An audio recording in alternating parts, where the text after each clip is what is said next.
Mate, I'm a musician, and there's an analogy in my head that I've had for a long time in bands, right?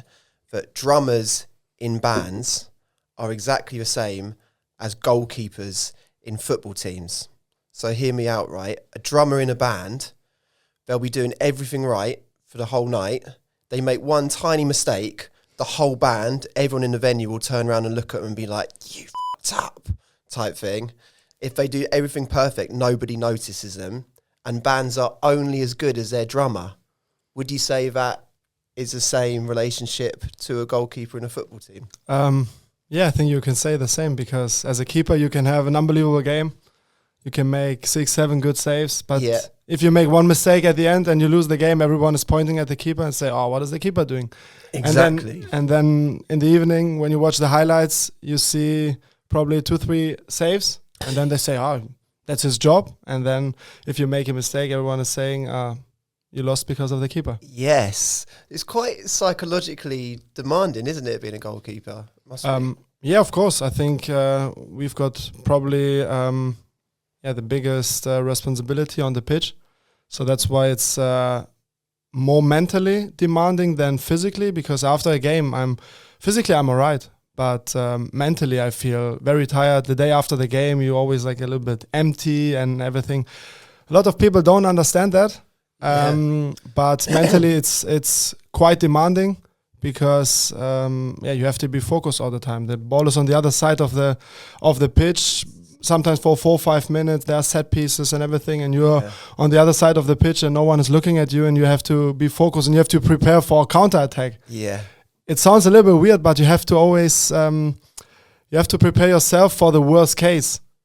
How this player's losing ball, how that player's losing the ball and everything. And everything. So I don't think every keeper thinks this way. That's and I think that's why you're so good, is you are thinking that. Do you ever find yourself drifting in those moments? Because I know that I don't think I'd be able to keep my concentration in that way. I'd find if it was like 5-10 minutes up the other end, I'd be thinking about dinner. You know, like looking in the stands. Yeah, look at the stands. Go, I think I know that person. Yeah. Do you ever find yourself drifting? I mean, how do you stay in the zone that long? I have to say, in friendly games, it's much harder. But in a Premier League game and everything, you're in the tunnel, you're focused, you're on fire. The adrenaline, everything from the crowd and all this stuff that makes it much easier. And now I'm already more than 12 years in professional football. You get used to it, and you know what is your job, and so you have to be focused for 90 or now 100 minutes or whatever. It's so interesting to say that it's mentally exhausting, because that element of being just switched on at all times, even when you're not prepared, is so tight. That's a skill in itself, isn't it? Yeah, absolutely. I think, as I said, there's a lot of experience for goalkeepers, because it's not only about quality or I don't know, something else. It's more about about your mentality, how you're focused and all this stuff. How can you keep your emotions, especially end of the game?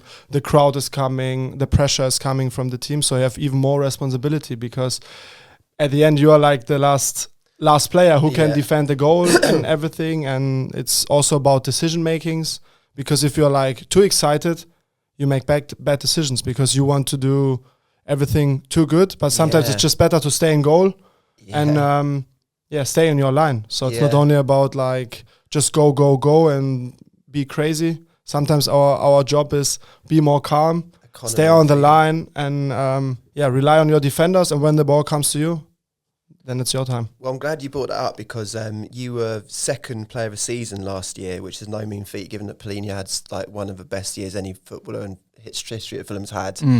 But we watched your highlight reel this morning of your saves. It's like a 45-minute montage of like world-class Hollywood saves, which I actually hadn't remembered it that way. But there are so many reactionary, instinctive, unbelievable saves, like off the line, double save at Bournemouth, Jack Grealish, you tip it onto the bar, millions of them. Would you say that your role at Fulham now has been different, because there's a lot more shot stopping probably than you'd have in your past? I think you're right. I think there were a lot of shots last season, but I have to say, like, my defense, or in general my team, they made it couple of times quite easy for me, because the angles were nice, the distances were nice, Yeah. and everything. So I don't take all the credit like for all the saves and all this stuff. I think it's also like good work between defenders and goalkeepers, because when the defender is 1v1 against you and there's no one around, it's much more difficult than when the defender is and he's disturbing him, he's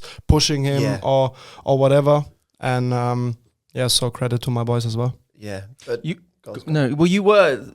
I think you are at top of the top 5 leagues across Europe. You are the top goals saved or goals stopped in those moments. Now, is that one of those stats that kind of sort of flatters to deceive in a little bit, because the shots, because of the way you're set up, because of the defensive line in front of you, the shots are coming from a bit further out? Because a lot of people have said, even last season, they're saying, you know, with goals expected against us, we should have been a lot lower in the table. I think the expected goals are probably better statistic than the shots, because if there's like a header comes, I don't know, with 10 miles an hour and you just catch the ball, that's also a save. But expected goals, that's what I said. It's like about the angle, about the distance, how big is the chance, to score from there. And I saw that statistic as well after the season, and I'm really proud that I had one of the best, or what was it, top 5, top 10 or whatever, that I could help the team. And that's why the manager convinced me to come. And I'm happy that I could help the team. There's so many saves. Sorry, Ivan, let's sort of quickly dive back into it. There's so many saves you make outstretched with one of your legs, or like really reactionary. Do you have? Do you make like instinctive? Do you train sort of your instincts? Because it feels like a lot of it, it's like really, there's not even time to think. It's like, you know what I mean? Do goalkeepers do things like that to tweak instinctive reaction? I think there are many things. I think the goalkeeper position is quite complicated, because, as I said, there's a lot of relationship with your defense or with your defenders. Which post or which side is he defending, and then I go to the other side, and all this stuff. And as I said, goalkeeper position is about a lot of experience. You can read the shots, you can read the players. In 1v1 situation, which side do you open a little bit more, or you just gamble, or I show him this side, but then I go the other side, and all this stuff. There's a lot of experience. Of course, the striker or like the taker, he has total control about the situation. But I think as I said, there's a lot of reading and experience. It must feel so. I'm so jealous of that feeling, because, like, for example, cricketers often say, sometimes like in a test match or whatever, they'll catch the ball for a second, and just for a split second, there's a moment when they know they've caught it and nobody else does, and you're waiting for like the roar of the crowd where you just know that you've done it. Do you have a similar feeling as a goalkeeper where you just know, like, I've got enough on it, but that's going to hit the bar? You know what I mean? It's like a private moment to yourself. I think in that moment, or like usually as a keeper, you don't think too much, but sometimes you have like within 1 second, you have like 5 thinkings. You think like, now I get him, now I got the touch, now I destroy him or something, and like this, and then they're like, so like within, as I said, within seconds you have so many thinkings and all this stuff, and sometimes the ball doesn't go, sometimes you make a save, and sometimes you think like, I could have done better or whatever, and I would love to show like what's going on in my brain, but unfortunately it's impossible. It's that's so interesting though, because when you're watching a game of football, Ivan, as you know, when there's a one-on-one situation, it does feel like for a second that time slows down, like everything goes vroom, like the focus changes. Everyone is holding the breath. Yeah, and it's just down to you in that moment. Yeah, I think the good thing is, as I said before, you're in a tunnel, you're on total focus, you're holding the breath as well. So that's a good thing. On the pitch, I don't feel so nervous, but off the pitch, I feel much more nervous, because in the game, you're total under adrenaline, you're total focus and all this stuff. And and that's how you can perform on the top level.